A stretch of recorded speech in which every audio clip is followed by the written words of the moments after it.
Et c'est donc une matinale spéciale sur RMC, matinale consacrée à votre pouvoir d'achat. Oui, car c'est un constat net et précis avec les hausses des prix de l'énergie, des produits de base. Il est de plus en plus compliqué de terminer le mois. Nous avons lancé en partenariat avec la société de microcrédit Fingfrog un nouvel indicateur. Objectif, savoir combien il reste le 10 du mois sur le compte en banque des Français qui gagnent moins de 2000 euros. La réponse, 55 euros seulement.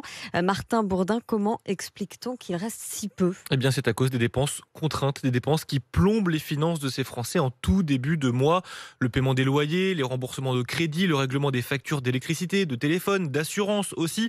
D'après Finfrog, 2 tiers des dépenses réalisées par prélèvement interviennent avant le 10 du mois, au 10 octobre, donc sur le panel de 7500 personnes gagnant moins de 2000 euros par mois, il n'y avait plus que 55 euros sur les comptes en banque pour boucler le mois. Il faut aussi payer la nourriture, l'essence par exemple, ce qui fait que souvent les comptes basculent dans le rouge autour du 15 et ce n'est qu'autour du 25 quand le salaire est versé, que les Français sortent la tête de l'eau. Alors, ce reste à vivre, 55 euros, c'est un montant qui n'a jamais été aussi faible si on regarde l'année 2021. Exactement, ce reste à vivre au 10 octobre est même 3 fois moins important que le reste à vivre au 10 janvier dernier. Il était alors de 165 euros.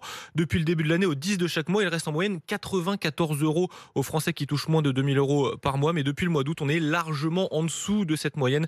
On peut tenter de l'expliquer par la hausse des prix des loyers, la hausse des prix de l'énergie aussi, mais également par les primes souvent versées en début d'année.